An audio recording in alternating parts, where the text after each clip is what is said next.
June 6, 1944. Late afternoon over the fields of Normandy. Smoke drifted low across shattered hedgerows. Somewhere in the distance, a church bell echoed once, then fell quiet. Inside the cramped belly of a Sherman tank, Private Joe Johnson, 22, felt sweat tracing down his spine. The air inside smelled of iron, oil, and dread.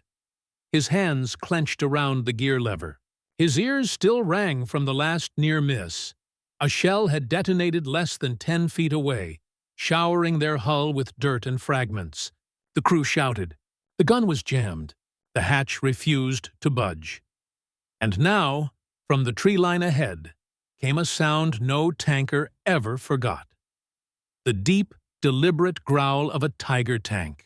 The ground seemed to hum with every slow turn of its treads. Ellis, the gunner, yelled, "We can't outrun it!" Mitch, the loader, swore, pounding the side panel, trying to clear the breach. The commander stared into the fog, wordless, frozen. Somewhere out there, the Tiger was taking aim. Everyone expected Joe to hit the throttle, to rush forward, to flee, something. But Joe did the opposite. He slammed the lever into reverse. Without a word, the Sherman jerked backward, its tracks ripping at the mud and roots as it slid into the haze. The crew shouted, not from pain, but disbelief. "Are you insane?" Joe didn't reply. His eyes stayed fixed on the mirrors, measuring every bump, every flicker of shadow. Beyond the smoke, the Tiger prowled, patient, unstoppable. What Joe did next would change everything. Because over the next 10 minutes, using nothing but instinct, nerve, and a tactic no field manual ever mentioned, he would destroy not one, but two of Hitler's most feared beasts, all while driving backward. And after that day, Joe Johnson would never drive forward again. Before Normandy, before the Tigers, before the world turned farmland into fire, Joe Johnson was just a farm boy from Seward County, Nebraska. He'd grown up fixing tractors with his father, learning how engines breathed and how wheels carried weight. He could reverse a John Deere through a chicken coop without knocking over a single bucket. But that wasn't war. That was dust roads and diesel fumes. When Joe enlisted in the summer of 1942, he didn't look much like a soldier. Tall but lean, quiet. The kind of man who didn't raise his voice or gamble his pay. In basic training, the guys nicknamed him Slowpoke Joe. Later, they changed it to Backtrack Joe, because he had a habit of reversing his tank in every drill, every exercise, every mock battle. The sergeants hated it. "Johnson, you planning to win the war in reverse?" one had yelled during training in Louisiana. Joe never answered. He just kept practicing, backing out of ambushes, reversing through tight tree lines, always knowing exactly what was behind him. While the others trained to charge forward, Joe spent his breaks rolling backward down gravel roads, learning to read the ground in mirrors, to feel the weight of 28 tons shifting in reverse. To most, it looked like fear, and maybe, in some small way, it was. Joe wasn't fearless or reckless. He didn't crave glory. He didn't want to be the man posing on a wrecked Panzer waving a flag for the cameras. He wanted to bring his men home. All of them. So he studied, not just maps and tactics, but psychology, German tank doctrines, field repair manuals. He memorized every weak spot on the Tiger. The rear armor, the turret ring, the engine deck. He thought about them even in his sleep. He never bragged.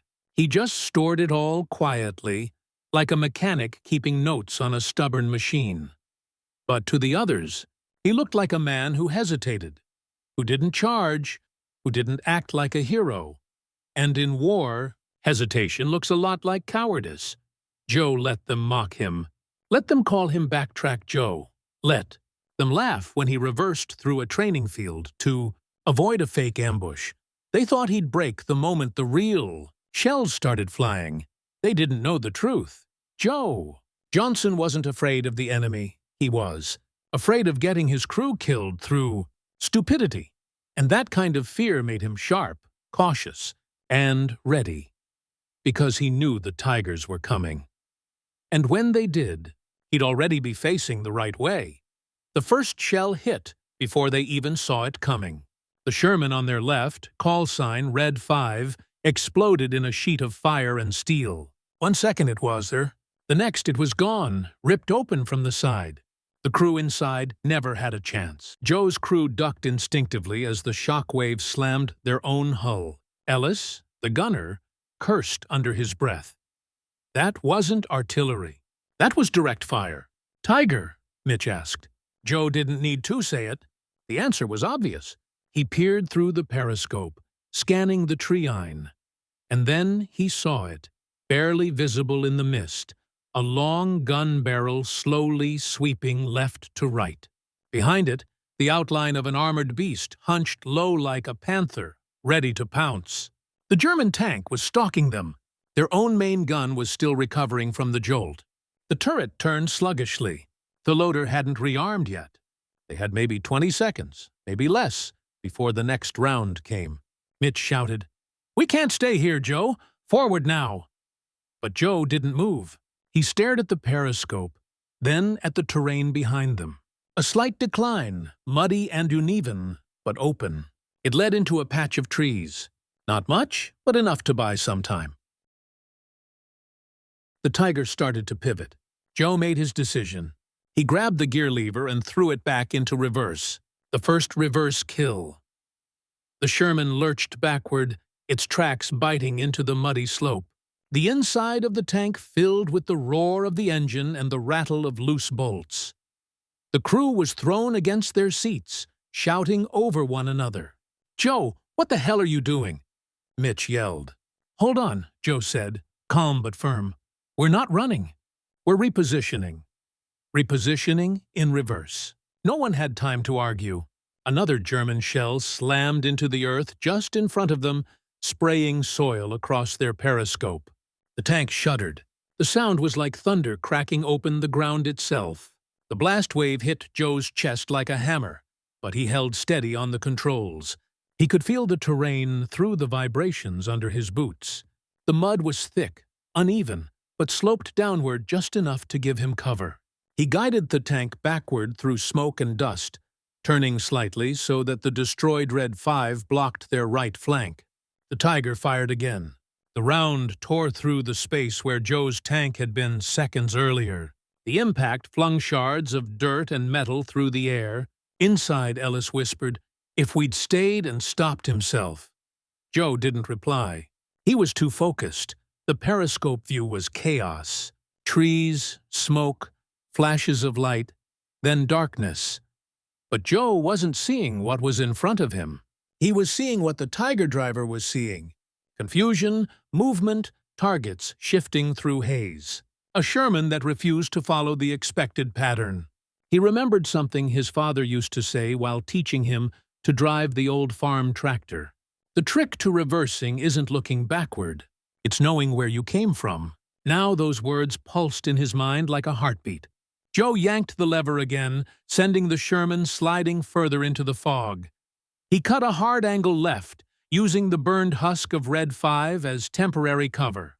The enemy crew, assuming they'd destroyed the last threat, began to advance slowly, confidently, the way predators move when they think the kill is guaranteed. "Loader!" Joe barked. "High explosive loaded," Mitch replied, slamming the shell into the breech. "Forget high explosive," Joe said, armor piercing next. Mitch froze for a moment, then nodded. "Copy that." The Tiger appeared again, a monstrous silhouette emerging from the smoke. Its 88 centimeter gun moved with surgical precision. Every motion was slow, deliberate, cruel. Joe could see the commander's cup pupil turning, scanning for survivors. For a moment, both machines faced each other, hunter and hunted. Only one of them was going backwards. Joe dropped the clutch and the Sherman jolted. The crew braced themselves as they reversed faster, weaving between smoking craters. Ellis kept his hands on the turret crank, following Joe's instinct. "Joe, I can't get a shot from this angle." "You will. Just trust me." He drove by feel, sensing the slope under them. Mud clung to the treads. The smell of diesel thick in the air. Every bump rattled the hull. The engine groaned like an animal under strain. Still, Joe kept it steady.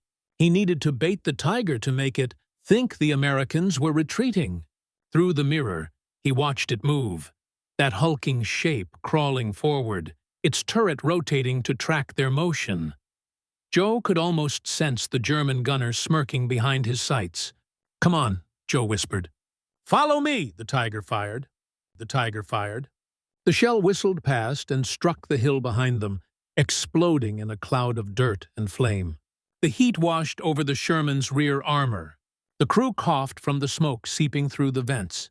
"That was close," Mitch muttered. Joe didn't answer. He reversed harder, faster, forcing the gears to whine.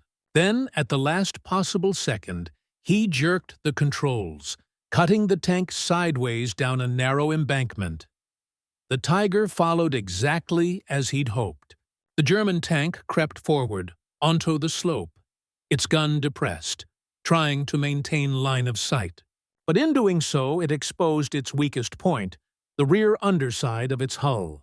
Joe saw it immediately. "Stop!" he shouted. The Sherman halted with a squeal of tracks. Mud splashed against the hull. Turret 9 Ur. Armor piercing, loaded. "Loaded," Ellis replied, already swinging the gun. Joe exhaled slowly. "Take the shot!" The cannon roared. The entire tank shook from the recoil. Smoke filled the interior. For a second, no one could see anything.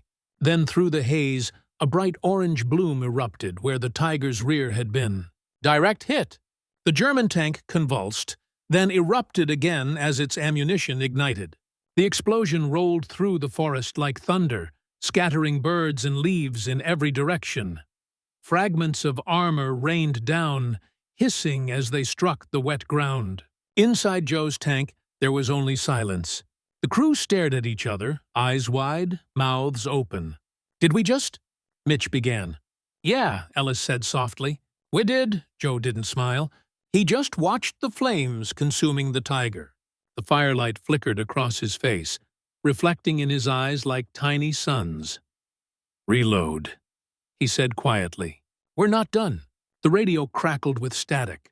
Then a broken voice came through. Another Sherman commander somewhere behind them. "Unit Bravo. Report. We're pinned down. Tigers in the tree line." Joe grabbed the mic. "One Tiger down. Moving to support." The voice hesitated. "Say again." "You destroyed a Tiger." Joe didn't repeat himself. He just shifted gears. As they rolled backward through the smoke, the crew finally began to breathe again. Mitch laughed nervously, shaking his head. "Backtracked, Joe. Holy hell, man. You really are going to fight the Nazis in reverse."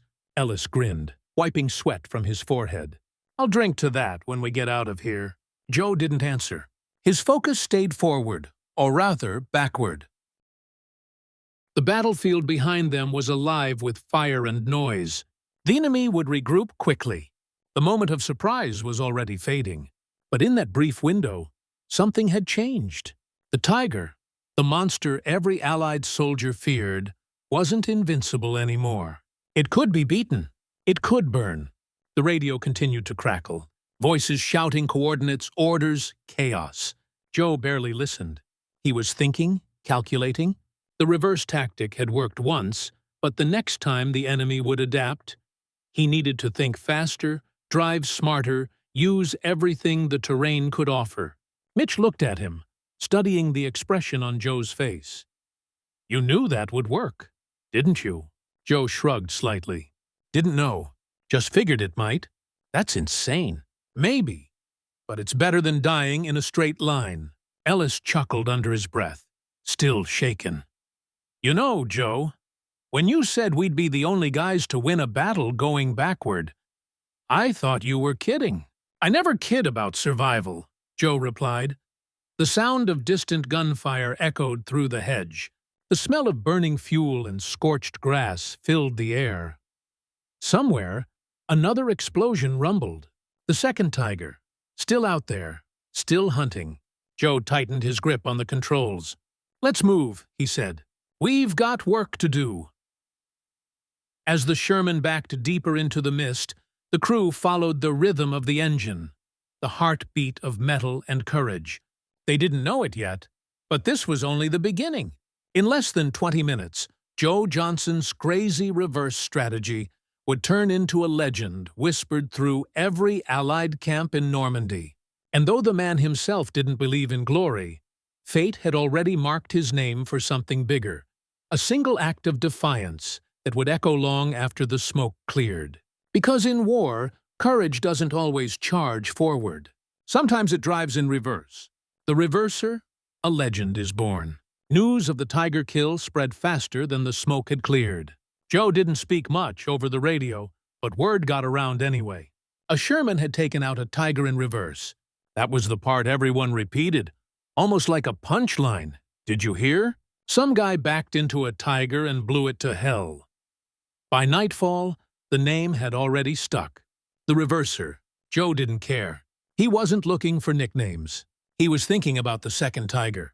They had pulled back to a temporary regroup point in a hedgerow hollow, hidden under tree cover. One tank lost, 2 others damaged. The unit's commanding officer, Lieutenant Keating, arrived in a jeep caked in mud, demanding a report. "You really took out a tiger?" he asked Joe, disbelief plain in his voice. "Yes, sir," Joe said simply. "With what? A lucky shot?" "No, sir," Joe replied. "With positioning." Keating stared at him, trying to size him up. Joe didn't fit the mold. He wasn't loud. He wasn't cocky. He just stood there in his oil-stained uniform, facister with ash and sweat, as calm as if he just changed a tire. Keating looked down at the map spread on the tank's front hall. "We've got another tiger stalking the valley road. Canadians are taking a beating. If you've got another one of those positions in mind, now's the time." Joe leaned in. He studied the map the way a chess player studies the board 5 moves ahead. "There's a shallow ridge here," he said, pointing with a grease-blackened finger. "If we loop through this orchard, we can reverse down the far side and hold this line. It's the only way we'll get a shot at its rear again." Keating raised an eyebrow. "You're serious? You want to lead with your tail?" Joe didn't blink. "That's where the advantage is." The lieutenant stepped back. For a moment, he said nothing. Then he nodded once. "You've got 10 minutes." Joe returned to his crew. They were already prepping the tank. "Armor-piercing loaded," Mitch said. "Turret recalibrated," Ellis added. "Still a bit off-center, but she'll hold." Joe climbed up into the driver's seat. The controls were slick with grime. His hands were cracked and shaking, but his voice was steady. "So, we're going to flank from behind," he told them. "We'll use the orchard for cover. Once we clear the ridge, we go backwards down the slope slowly. I want that tiger thinking we're just another straggler running scared." Ellis laughed dryly. "You want us to look like cowards so we can act like killers?" "Something like that." They rolled out with engines low, treads muffled by the soft ground. The orchard loomed ahead, a stretch of gnarled apple trees, their leaves scorched from shell fire, fruit blackened on the branches. Smoke drifted between the trunks like a curtain. The Sherman eased into position, Joe back at it down the ridge with practiced precision, eyes flicking between the mirrors and the feel of the slope beneath them. Behind the ridge lay the valley road, and somewhere beyond that, the second tiger, through the periscope, they saw it. The massive silhouette of another German tank angled slightly to the left. Its gun pointed uphill toward a Canadian convoy stalled in retreat. They could hear the distant rattle of gunfire, see the faint red blooms of tracer fire cutting through the mist. The tiger was in control, untouched, unstoppable until now. Joe kept reversing, slow, controlled, 1 foot of terrain at a time. The trick wasn't just to move. It was to not look like a threat, to look broken, panicked, like prey. "Almost there," Joe murmured. Ellis had the turret trained. Mitch stood ready with the next shell. Every muscle in the tank was wound tight, and that's when Joe saw it. The moment the exact second when the tiger pivoted slightly to adjust its aim. The rear armor flared into view like a target painted by the hands of fate. "Fire," Joe said. The cannon thundered. "To be continued." The second kill. The round left the Sherman's barrel with a sound that split the air like a whip crack from the gods. A breathless pause followed. Then a blossom of fire erupted at the rear of the tiger.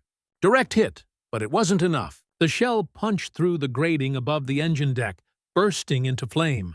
But the tiger didn't stop. The beast shuddered, turned, wounded, but not dead. Its turret began to swing around, slow, menacing, unstoppable. Inside Joe's tank, no one spoke.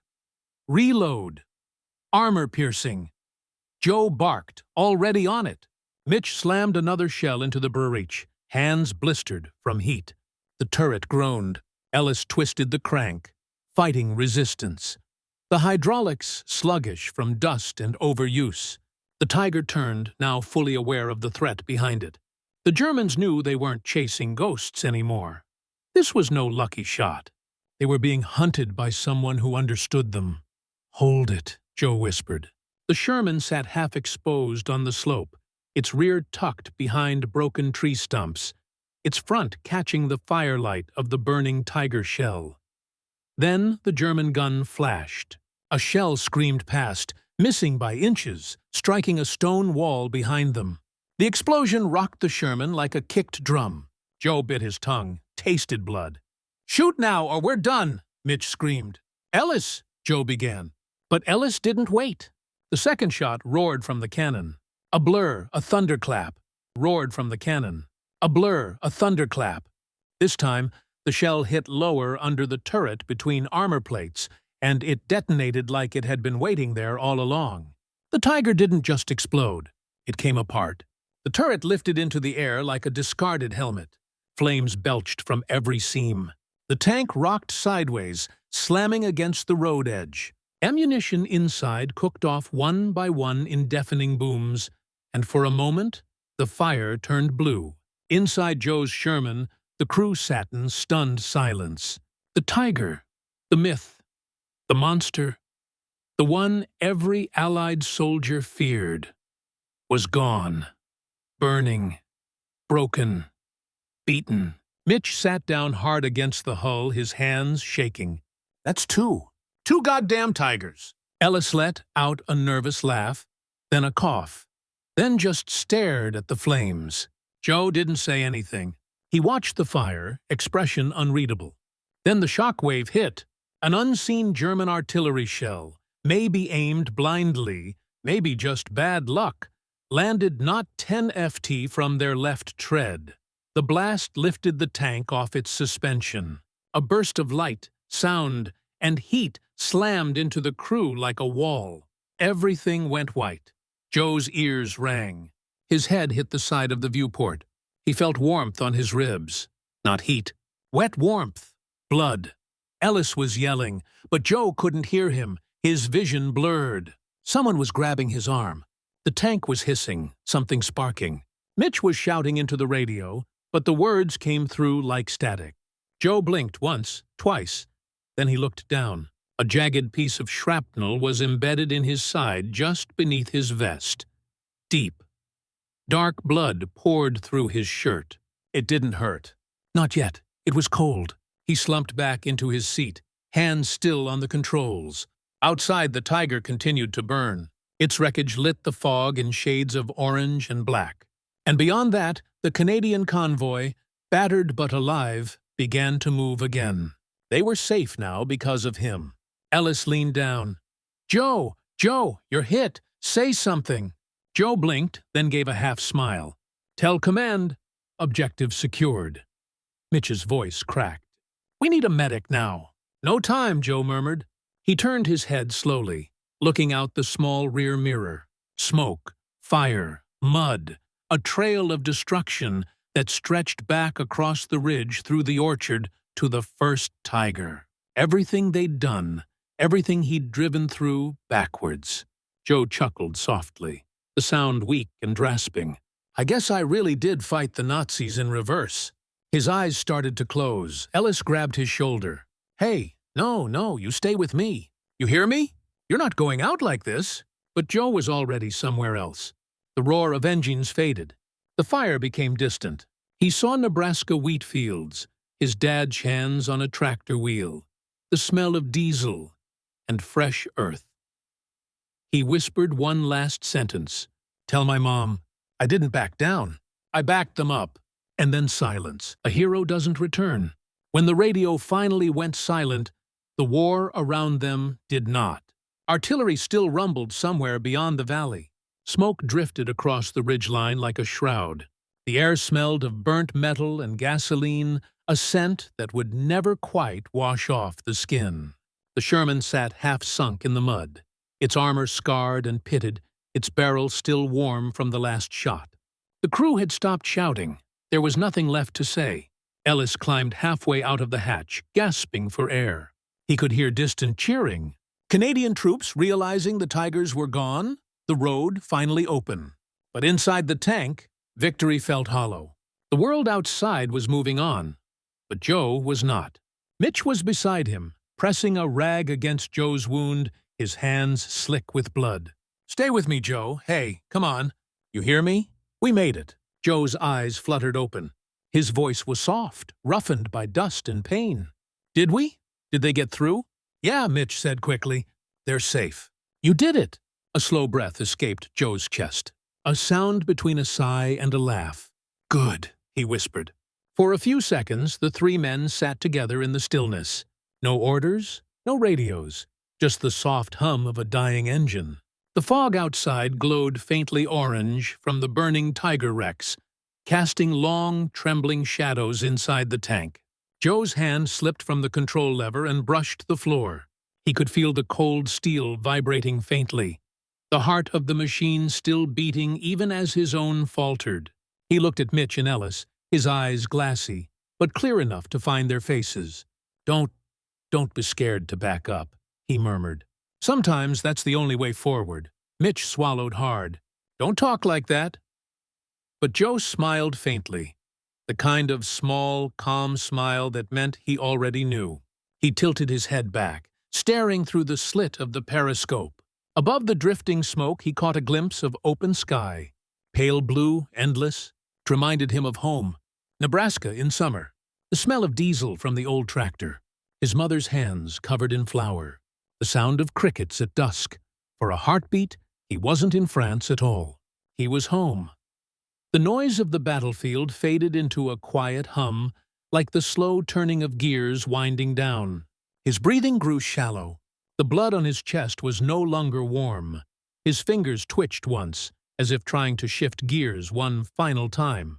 Then his hand fell still. The engine coughed, sputtered, and went silent. For a long moment, no one in the crew moved. The only sound was the wind whispering through the shattered trees. Ellis finally lowered his head. Mitch stared down at the floor, lips shaking. Outside, sunlight began to pierce the fog, beams spilling across the valley, washing over the burnt hulks of Tigers, the torn-up fields, and the battered Sherman that had refused to give in. Canadian medics arrived minutes later. They found 2 shaken soldiers and 1 fallen driver. They covered Joe with a tarp and chalked his name onto the side of the tank. Private Joseph R. Johnson, killed in action. The medics would later say they'd seen courage that day, but couldn't put it into words. How do you describe a man who fought the deadliest tank of the war? By driving backward? That night, as the smoke cleared and silence crept back over Normandy, Ellis wrote a single line in his notebook. Words no one else would read for years. He never looked like a hero. He just refused to let us die. He didn't retreat. He reversed the odds. 2 weeks later, Joe was buried beneath a small apple tree near Comont, his grave marked with a wooden cross and a helmet at its base. The Canadians insisted on holding the service. His own unit was still too deep at the front to return. No speeches, no cameras, no grand ceremony, just the soft hum of the wind in the orchard and the scrape of shovels in the dirt. But word of his act spread quickly. They said he took out 2 tigers in under 10 minutes. They said he drove backward the entire fight. They said he saved 37 men and turned a retreat into a counterattack. At first, officers dismissed it as a rumor, until they saw the wrecks, spoke to the survivors, and found the charred body of a tiger commander clutching a map marked with Allied retreat lines, exactly where Joe had stopped them. Back home, the story reached the Seward County Tribune in Nebraska. The headline read, "Local farm boy turns the tide in France." His mother cried as she read it. She hadn't yet received the telegram. The War Department later confirmed his heroism. He was posthumously awarded the Silver Star. The citation called it extraordinary tactical improvisation under direct enemy fire. But the men who fought beside him had another word for it: guts. In the months that followed, tank crews across the front started what they jokingly called reverse drills, practicing backward maneuvers, laying smoke to block line of sight, and hitting Tiger weak points from unexpected angles. Official manuals never mentioned Joe's name, but among tankers it became a legend, shorthand for a certain kind of thinking. Bold, unconventional, desperate, yet deliberate. The kind of thinking that saves lives. When the war ended, a few soldiers returned to that ridge and replaced Joe's wooden cross with a stone marker. Carved into the granite were 3 simple lines. Private Joseph R. Johnson, he did not retreat. He reversed the odds. The field where he fell grew quiet again, blanketed in wildflowers and rusted steel. Once a year, on the anniversary of the breakout from Normandy, a Canadian veteran would return. He'd bring a small bottle of bourbon, set it beside the stone, and sit in silence. Because he knew what the reports never said. Joe didn't just stop a tiger. He stopped fear from winning. Would you dare to reverse?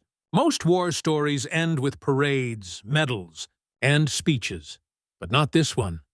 This one ends on a muddy slope in Normandy, where a Sherman still rusts under weeds, its treads frozen in place, facing not toward glory, but away from it. Backward. Joe Johnson never wrote memoirs. He never came home to tell his story. He left no letters, no grand declarations, only a trail of choices no one else dared to make. A strategy no manual ever taught. A moment when fear said run, and instead he turned around.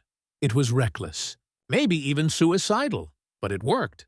Not because he was lucky or stronger, but because he saw what others couldn't, that sometimes the bravest act isn't charging forward. It's knowing when to turn back. Sometimes heroism sounds like grinding gears in reverse. Sometimes saving 37 lives looks nothing like a Hollywood charge. And sometimes the man you once laughed at in training becomes the name you whisper when everything goes dark. So here's the question. In a world obsessed with moving forward, would you dare to stop? Would you dare to turn around? Not out of fear, but to keep the people behind you alive? Because courage isn't always a step ahead. Sometimes it's the wisdom to take just one step back. Sometimes it's the wisdom to take just one step back.